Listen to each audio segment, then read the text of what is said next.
Boa tarde a todos. Eu sou Harley Cruz, sou médico pediatra e sou da área técnica de saúde da criança da Secretaria de Estado da Saúde. E hoje a gente vai falar sobre o aleitamento materno na saúde da criança, né? Um assunto muito importante, principalmente que nós estamos começando hoje a Semana Mundial da Amamentação e estamos no Agosto Dourado, que é o mês da amamentação também. Então, falar sobre aleitamento materno é muito importante, principalmente nessa época, nessa data. Então, o aleitamento materno e a saúde da criança, né? A gente sabe que o aleitamento materno é importante tanto para a saúde da mãe, como para a criança, como para toda a família e a comunidade, né? A importância dele para a saúde da criança nós vamos falar aqui. Então, leite materno, aleitamento materno, a gente sabe que é biologicamente determinado. O que significa isso? A mulher, como todos os outros animais mamíferos, tem mama e produz leite. Então, teoricamente, teria que amamentar facilmente. Nos outros animais, geralmente isso acontece. Mas no ser humano, não, né? Nós temos mulheres que têm dificuldade de amamentar, populações, né, em que a prática da amamentação é muito baixa, mas usando leite artificial. Mas por que isso, né? Por que os outros mamíferos conseguem e nós temos certa dificuldade? É porque no ser humano, né, o ser humano tem uma cultura e no ser humano o aleitamento materno é condicionado pela cultura, né, então pelos costumes. Por isso que existem épocas e populações em que o aleitamento materno é uma prática habitual. Em outras, o aleitamento materno não é uma prática habitual. Então, a prática habitual é do desmame. Através da história, nós vimos isso em várias ocasiões, várias épocas. No século XIX, a última vez que nós vimos isso foi do final do século XIX e século XX. Onde houve uma redução da prática da amamentação com o aumento do uso de leite artificial, principalmente leite de vaca, devido a vários fatores, né? A ida da mulher para o mercado de trabalho, as guerras em que a mulher teve que tomar o papel do homem no trabalho, a produção, a invenção do leite em pó, do leite condensado, da mamadeira, do leite da lata de metal. Então tudo isso facilitou com que houvesse uma queda da amamentação e um aumento da prática do desmame, do uso do leite de vaca. Em meados do século XX, né, devido à alta mortalidade infantil e se relacionou também à prática do desmame, então começaram-se pesquisas para elucidar por que o leite materno era tão importante assim. Então, na década de 70, depois dessas pesquisas que comprovaram a superioridade do leite materno em relação a outros leites animais para o uso na criança, a Organização Mundial de Saúde propôs 5 ações básicas de saúde para reduzir a mortalidade infantil, principalmente nos países em desenvolvimento. E dentre essas 5 ações, que eram controle das doenças diarreicas, atendimento adequado das infecções respiratórias agudas, as vacinações, as imunizações, o acompanhamento do crescimento e do desenvolvimento da criança e o incentivo ao aleitamento materno, né? Então, segundo a Organização Mundial de Saúde, o aleitamento materno é responsável por pelo menos 13% de redução da mortalidade infantil. Nessa época aí, onde a mortalidade infantil era mais alta, geralmente era o componente pós-neonatal, que é aquela mortalidade que acontecia em crianças depois do primeiro mês de vida, depois de 28 dias de vida. E essa morte pós-neonatal geralmente é devida a fatores que tinham relação com o meio ambiente, saneamento, desnutrição. Então, o binômio infecção e desnutrição era muito importante para aumento dessa mortalidade, para a morte dessas crianças nessas épocas. E pelas pesquisas se descobriu que o aleitamento materno atuava nas duas causas, tanto na infecção, né, pelo poder que ele tem de defender de doenças, como na desnutrição, pelo poder que ele tem de alimentar adequadamente a criança. Então, vantagens do aleitamento materno. Por que a gente prefere ou preconiza a amamentação materna? Bom, um item é a nutrição, né? O leite materno ele tem nutrientes adequados à necessidade da criança. Cada leite, cada animal, cada mamífero, ela produz o leite adequado para a sua cria. Por exemplo, a vaca, né? A vaca produz um leite rico em proteínas, porque o bezerro ele cresce muito rápido. Então ele precisa de proteína para a construção desse organismo. A foca, por exemplo, tem um leite rico em calorias, porque ela vive num ambiente onde precisa aquecer, precisa de calorias mesmo para o seu filhote. O leite materno, primeiro leite materno, quando o bebê nasce, o primeiro leite se chama colostro. Então até o terceiro dia nós temos esse colostro, que é um leite espesso e amarelado. Então ele é um leite rico em proteínas. E essas proteínas se devem à presença de anticorpos, né? Anticorpos são proteínas para proteger o organismo de infecções. Então por isso que ele é rico em proteínas. Depois nós temos o leite de transição do terceiro dia até o sétimo dia, que é uma mistura do colostro com o leite que vem depois, que é o leite maduro. E depois do sétimo dia nós temos o leite maduro, que ele é um leite fino e branco, porque ele tem já menos proteína e mais lactose. Então ali nós temos a figura do leite do colostro mais amarelado, o leite de transição quase igual ao leite maduro e o leite maduro que é mais clarinho e mais fino, né, menos consistente. Composição do colostro e do leite maduro. Então nós observamos pela tabela que o leite o colostro tem muito mais proteínas, né? Tem menos lactose, tem menos gordura e tem mais proteínas. Então essas proteínas nós já dissemos que se deve à presença desses anticorpos de proteção contra a doença nos primeiros 3 dias. A diferença entre o leite de vaca, o leite de cabra e o leite humano, né? O leite de cabra é o segundo leite que se usa também quando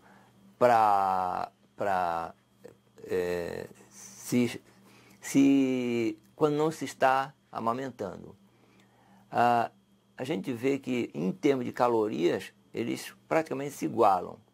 Em termos de proteínas, o leite humano tem menos proteínas do que o leite de vaca e o leite de cabra, mas tem muito mais açúcar, muito mais lactose. Gorduras eles se equilibram, né? Agora o tipo de gordura é que é importante, né? São diferentes, as proteínas e as gorduras são diferentes. Quanto à gordura, né, nós temos no leite humano muito mais poliinsaturados e monoinsaturados do que gorduras saturadas, que são prejudiciais. Então, no leite de vaca, nós temos grande quantidade de gordura saturada e pequena quantidade de polissaturado e monoinsaturado. No leite maduro, o leite maduro, ele do início para o final da mamada, ele é diferente. Então, no início da mamada, a gente chama do leite anterior, o primeiro leite que sai. Então, ele é uma solução. Ele é formado de água com vitaminas, oligosacarídeos, açúcares, né, simples, proteínas hidrossolúveis e minerais. Então, é uma solução mesmo.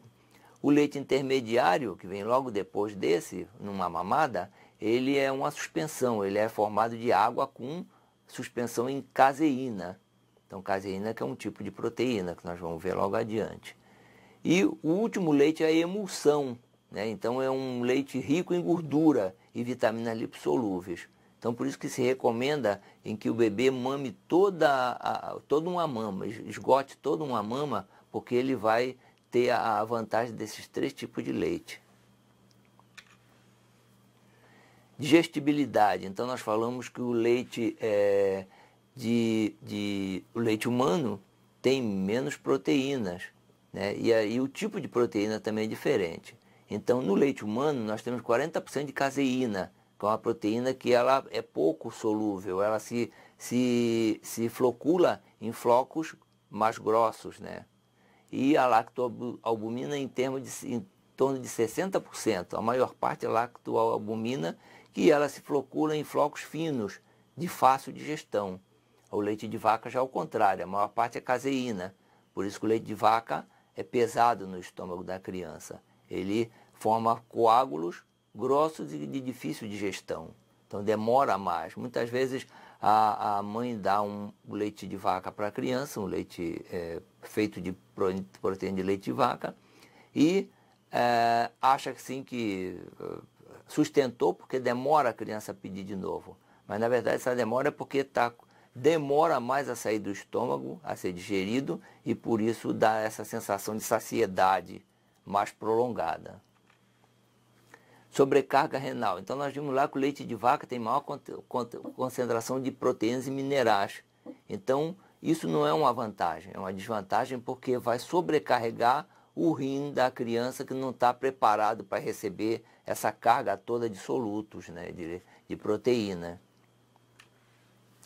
Quanto à imunidade, né, nós vimos ali que o colostro era rico em anticorpos, né, em proteínas para proteger a criança de infecções. O leite maduro também. Então, a criança, na verdade, ela não tem ainda o sistema imunológico maduro. A maturação começa em torno do 6º mês de vida e só vai se completar lá pelo 2º e 3º ano de vida. Por isso que as crianças têm infecções mais frequentes nesse período. E o leite materno protege, né? Então até o sexto mês é o leite materno que confere essa imunidade toda para a criança. Então, na passagem desses anticorpos, dessas substâncias todas que protegem o organismo de infecções. Antes do bebê nascer, essa proteção passa pela placenta. E depois que ele nasce, até o 6º mês, é o leite materno que confere essa imunidade. Então, no leite materno nós temos a lactoferrina, que é uma proteína que inibe o crescimento da Escherichia coli, prevenindo diarreias na criança. O fator bífido também, que baixa o pH do intestinal e destrói germes que causam doenças. A lisozima e o interferon são duas substâncias antivirais e antibactericidas. Então, elas protegem a criança também. O leite materno contém essas proteínas e ela protege as crianças de infecções.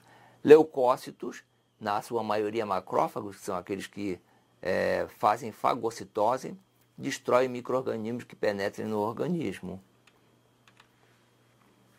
Alergias, né? Então se observa também pesquisas feitas nessas épocas, e até hoje são feitas pesquisas em aleitamento materno, percebeu-se que as crianças que tomam leite materno o mais tempo possível, elas apresentam menos alergias, né? Principalmente alergia alimentar. Então é importante também a prevenção de alergia. Desenvolvimento facial. A posição do mamilo na boca do bebê, ela promove um desenvolvimento adequado do palato, do maxilar e da face, e da linguagem também. Facilita a linguagem. Então, o uso de mamadeira, ele vai prejudicar a dentição e vai prejudicar também a formação da face, inclusive o linguajar também. Equilíbrio emocional. Então se sabe também que o contato pele a pele da mãe com a criança e o sugar um mamilo dá uma sensação de prazer, de segurança, de bem-estar para a criança. Então a gente percebe, né, em contato com as mães, assim, em experiência com as mães, e que a criança está chorando e geralmente a mãe pega, acalenta e coloca em contato com o seu colo, né, pele a pele, e a criança fica calma. Então, porque isso dá uma sensação de bem-estar para ela, de prazer, de proteção, né? A criança se sente protegida. A falta desse contato, segundo alguns autores, ela pode provocar obesidade, alcoolismo, doenças psicossomáticas, frustrações sexuais também. Segundo alguns autores, alguns casos têm a ver com o desmame precoce na infância. Também esse contato pele a pele, o sugar do mamilo, ele promove o melhor desenvolvimento da criança. Então, também pesquisas provaram que as crianças que mamam no peito por mais tempo, ela tem um QI um pouco mais alto que as crianças que tomam leite de vaca, leite artificial. melhor atividade muscular, sociabilidade, rendimento escolar, né? E mais facilidade nas relações matrimoniais e sexuais também. As anemias. Então, o ferro no leite materno tem menor quantidade que no leite de vaca. Então, com o leite de vaca, a criança não teria anemia, teria com leite materno. Só que esse ferro, ele está na quantidade adequada para ser absorvida pela criança e também está na melhor forma de absorção. E, além do mais, existem fatores facilitadores dessa absorção.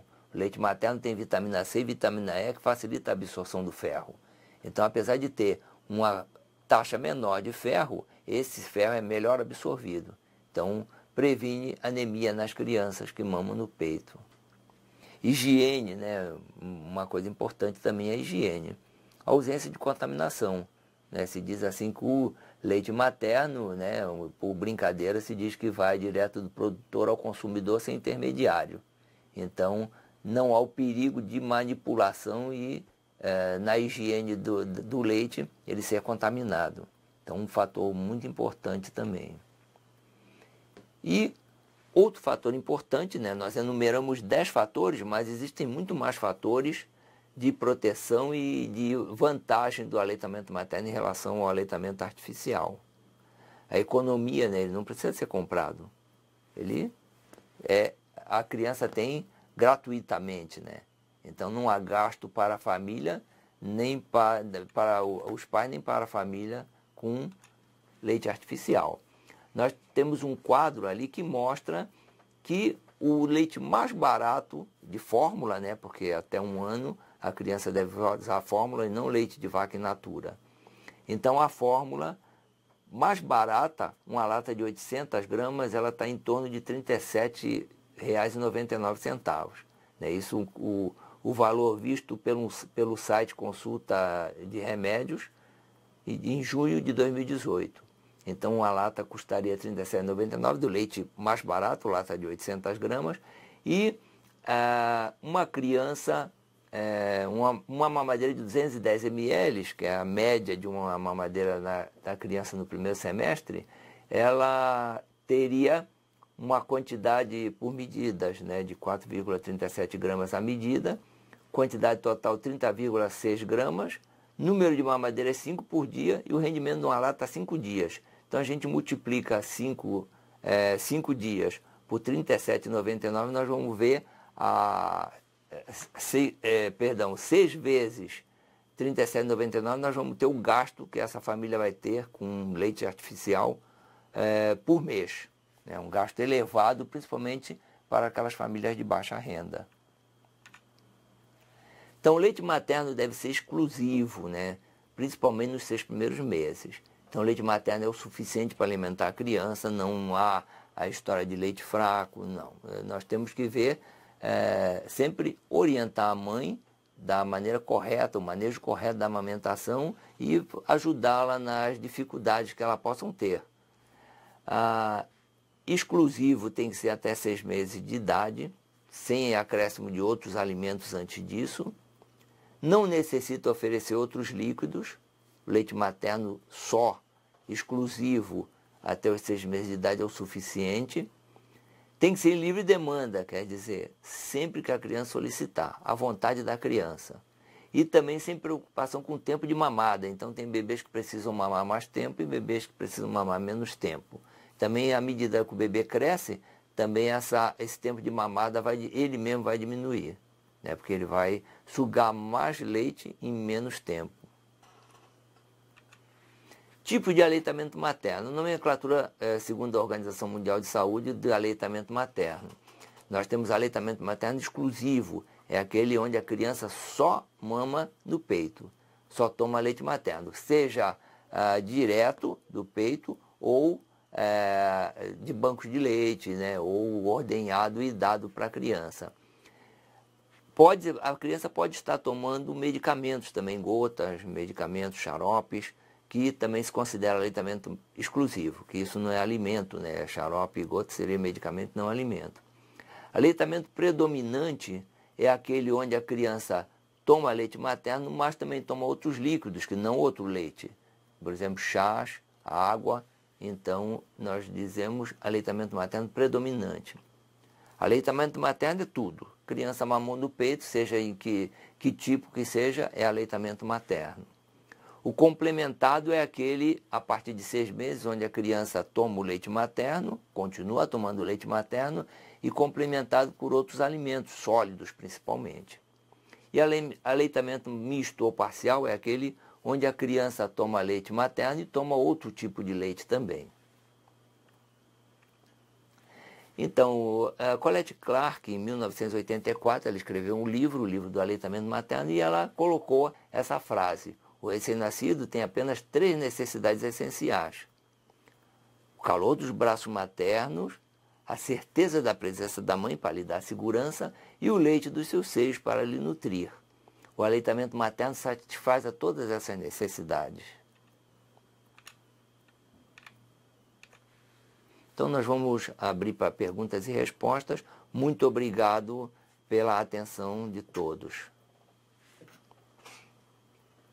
Então, pessoal, esse é o momento para vocês mandarem as perguntas, as dúvidas de vocês, os comentários, tá certo? Que o Alan vai ficar aqui com a gente para estar auxiliando vocês aí nessas demandas, tá certo? O pessoal de Porto Seguro já nos mandou uma pergunta. Eles dizem aqui: podemos dizer que alguns casos de glomerulonefrites em crianças poderiam ter como causa a alimentação com leite de vaca? Ali, que leite de vaca poderia ser um fator que levaria, né, ao desenvolvimento desse tipo de problema ali, Glomerulonefrite. Isso aí. Não, na verdade, a gente não pode dizer que seja um fator de produção direto de glomerulonefrite. Glomerulonefrite geralmente é causada por um micróbio chamado Streptococcus, que ele vem de infecções de pele ou infecção de garganta, mas geralmente piodermite, infecções de pele que vão produzir anticorpos que vão atacar o rim. Então, claro que se há o aleitamento materno, pelo seu fator de imunidade, ele pode prevenir muitas doenças, mas principalmente doença respiratória e doença digestiva, né? A infecção de pele, então, seria também a proteção seria mais a higiene e o cuidado com a criança com material contaminado. Benedito Novo. No caso da mãe não poder amamentar, seja qual for o problema, qual o leite mais indicado para o recém-nascido?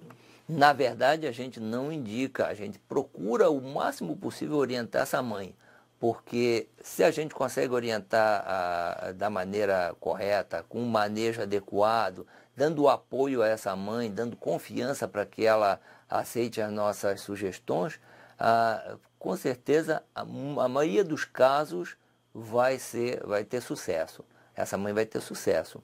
Agora, o que eu falei ainda há pouco, a criança que não mama no peito, até 1 ano de idade, ela não deve tomar leite de vaca integral. Ela tem que tomar leite de fórmula. E aí cai naquele gasto ali que eu coloquei na tabela, né? Então, não é vantagem nenhuma dar leite artificial. Então, o que a gente tem que fazer é o máximo possível apoiar essa mãe para que ela continue amamentando no peito. Brusque, podemos afirmar que crianças que mamam dificilmente vão necessitar de aparelho ortodôntico? Uma das vantagens do aleitamento materno é justamente a formação da arcada dentária e a facilidade de dicção da criança. Então, realmente, as crianças que mamam no peito, a gente não pode dizer que nunca vai precisar, mas a maioria realmente se mama exclusivamente no peito, não usa chupeta, não usa bico de mamadeira, realmente dificilmente vai ter algum problema ortodôntico. Aí o pessoal de Porto Seguro ali ainda com relação ao utilizar outro leite, né? Uhum. Eles perguntam se mesmo o leite de vaca não poderia ser usado diluído. É porque a ideia, antigamente, quando se usava leite de vaca na época do desmame, né? A grande parte, a grande maioria das crianças já saiu do hospital ou da maternidade desmamadas. Então, eles usavam o leite diluído para tentar ficar na proporção de lactose, de proteína e gordura do leite materno. Então, tinha que diluir o leite para diminuir as proteínas e colocar açúcar para aumentar o açúcar do leite, né? Claro que isso não era o ideal, né? E causava grandes problemas, por isso que se aboliu. Então o ideal é não usar leite de vaca integral antes de 1 ano. A preferência é sempre leite materno e apoiar essa mãe para ela amamentar o máximo de tempo possível. Temos mais perguntas. Brusque, o leite materno é menos cariogênico? Isso é uma discussão. Tem profissionais que acham que não, mas teoricamente sim, né? Menos cariogênico. É o leite ideal, né, para o bebê. Então, e também o leite de vaca, porque ele geralmente, quando se usa leite de vaca mesmo, se usa com açúcar, né? Então o açúcar é um elemento cariogênico mesmo. Mas de qualquer forma, mesmo o bebê mamando no peito, a higiene bucal tem que ser sempre feita. Brusque, deve-se evitar a amamentação noturna para evitar a cárie? Não, isso é realmente uma discussão, mas o bebê tem que se suprir a necessidade dele. Tem bebê que realmente precisa que à noite ele também mame, então deixar o bebê mamar. O que se deve evitar é mamadeira, né? Leite artificial é que se deve evitar, principalmente à noite, que aí sim é prejudicial. Até em termos de engasgamento da criança, cárie, tudo isso. Aí Telêmaco Borba pergunta, como a lei observa aqui a relação do desmame precoce no peito, especialmente antes do 3º mês de vida, e a respiração exclusivamente bucal pela criança? É porque o leite materno ela protege a criança de infecções. Então, muitas vezes a respiração bucal se dá por infecções, né? A criança maior, por exemplo, a amígdala vai aumentando de tamanho junto com a adenoide e isso pode obstruir. Isso devido a infecções de repetição. No caso da criança que mama no peito, o mais tempo possível, ela vai ter menos infecções. Então, realmente, o respirador bucal vai ser em número muito menor, né? Brusque pergunta, qual é a relação com a obesidade?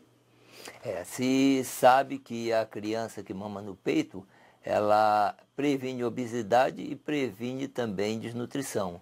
Porque o leite materno, nós vimos ali, que ele tem a constituição ideal para as necessidades da criança. Não tem a marcha. A obesidade se dá por excesso de gordura, excesso de alimentos que vão causar esse problema. O bebê que mama no peito não tem isso. Então, muitas vezes se vê bebê, o bebê gordinho está mamando no peito, mas não quer dizer que ele vai ficar sempre gordinho, né? Então, com o passar do tempo, vai adequando o índice de massa corpórea dele. Então, bebê que mama no peito não tem obesidade, muito raramente vai ter isso. O pessoal de Benedito Novo perguntou com relação à implantação da NBCal. Se vocês acham que diminui a venda e se tem órgãos que cuidam dos comércios. Sim, isso é uma função da vigilância sanitária, de fazer cumprir a lei da norma brasileira de comercialização, é um nome comprido, norma brasileira de comercialização de alimentos infantis, bicos, chupetas e mamadeiras. Então, a lei que vai regular a venda de produtos para a criança, né? Para alimentação de criança.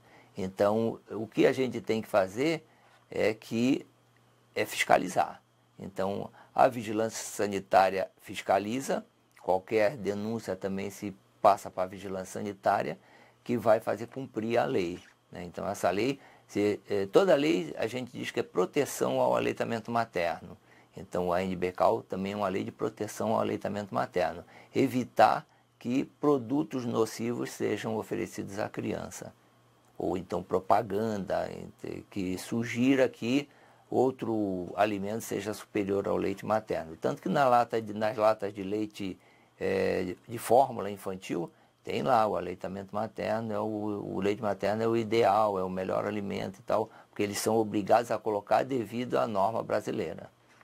A gente agradece a atenção e o interesse das pessoas, dos profissionais que estiveram conosco, e lembrando sempre que nós estamos no mês, no Agosto Dourado, e nós estamos na Semana Mundial da Amamentação. Mas não é só nessa semana e nesse mês que a gente vai trabalhar o aleitamento. É o ano todo, que é uma ação importante para a redução da mortalidade infantil e de doenças também da criança. Então, e se a gente trabalhar o manejo, né, como nós já falamos, o manejo da amamentação, o apoio a essa família, a essas mães, nós vamos conseguir bastante sucesso e vamos ter taxas de aleitamento materno bem altas.